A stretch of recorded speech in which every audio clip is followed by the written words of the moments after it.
สาวหนุ่มเมืองนาไซทองจัดงานพบปะสาวหนุ่มนักเรียนทั่วเมืองประจำปี 2025 คณะบริหารงานสาวหนุ่มเมืองนาไซทองสมทบกับห้องการศึกษาธิการและกีฬาเมืองนาไซทองจัดงานพบปะสาวหนุ่มทั่วเมืองนาไซทองประจำปี 2025 ขึ้นในวันที่ 9 พฤษภาคม 2025 ที่สวนพฤกษาเมืองนาไซทอง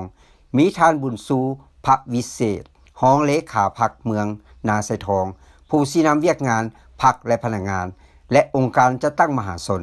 ท่านศิริวัลย์เลียนวิไลศักดิ์รองเลขาคณะบริหารงานสาวหนุ่มนครหลวงเวียงจันทน์ท่านผู้วงศ์ภะมีสิทธิ์ประธานส่วนปรึกษาพร้อมด้วยบรรดาหัวหน้ารองหัวหน้าองค์การคณะอำนวยการโรงเรียนครูอาจารย์ผู้รับผิดชอบเวียกงานสาวหนุ่มและสมาชิกสาวหนุ่มเข้าร่วม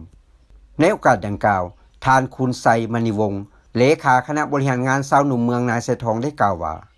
จุดประสงค์เนาะที่พวกเราได้จัดงานพบปะสาวหนุ่มประชาชนปฏิวัติลาวเนาะประจำปี 2025 ในครั้งนี้ขึ้นบ่แม่นเพื่อเป็นการคำนับสมเสยเนาะผลสำเร็จกองประชุมใหญ่ครั้งที่ 8 ขององค์คณะพรรคเมืองนาไซทองเนาะซึ่งก็สำเร็จผ่านพ้นไปในท้ายเดือนมังกรเนาะปี 2025 ที่ผ่านมานี้แล้วก็ทั้งเป็นการคำนับสมเสยผลสำเร็จของกองประชุมใหญ่ผู้แทนสาวนุ่มกรหลวงวิจันทร์แล้วก็กองประชุมใหญ่ครั้งที่8ครั้งที่10ครั้งที่10ของผู้แทนสาวนุ่มทั่วเมืองนาไซทองให้เป็นกระบวนการฝึกฟื้นพิเศษพอแม่นเพื่อเป็นการคำนับสมเสยหรือว่าการเฉลิมฉลองวันสร้างตั้งสาวนุ่มประชาชนปฏิวัติลาวครบรอบ70 ปีซึ่งว่าก็ได้ผ่านพ้นไปพอทะเลวันที่ผ่านมานั้นก็คือในวันที่14 เมษายน 2025ครบ70 ปีและที่สำคัญจุดประสงค์ในการจัดงานพบปะสาวนุ่มของพวกเราในครั้งนี้ก็แม่นเพื่อเป็นการสร้างกระโอกาสให้แก่บรรดาสาวนุ่มแต่ละหากฐาน